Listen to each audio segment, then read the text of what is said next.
Mes chers amis patriotes du monde entier, d'Europe et d'Amérique, chacun d'entre vous, je le sais, a été profondément ému par l'assassinat de Charlie Kirk, survenu il y a quelques jours dans une université américaine. Il laisse derrière une femme et des enfants à qui je vais adresser mes pensées les plus émues. Son assassinat dans de telles conditions est un choc pour des millions de citoyens américains, mais aussi pour des millions de personnes en Europe qui suivaient ces vidéos.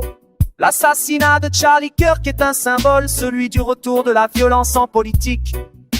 Cette violence n'est pas tombée du ciel, elle est le fait de la gauche radicale, de la gauche la plus extrême.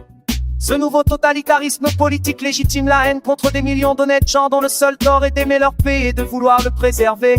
Elle légitime la haine contre ses adversaires politiques en les dépédant en monstres ou en fascistes. Elle déshumanise tous ceux qui ne pensent pas comme elle, et plus elle perd le soutien des peuples, plus elle se radicalise.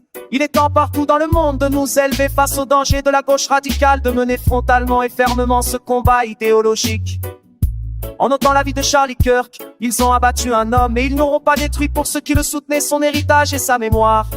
Cet héritage, c'est aussi la défense intransigeante de la liberté d'expression et de la confrontation rationnelle des idées dans le respect des individus et des sensibilités. Cet héritage, c'est le droit d'aimer son pays et sa famille. C'est le droit de le revendiquer. C'est aussi la protection des libertés fondamentales que l'Occident a su développer à leur plus haut degré de par l'histoire.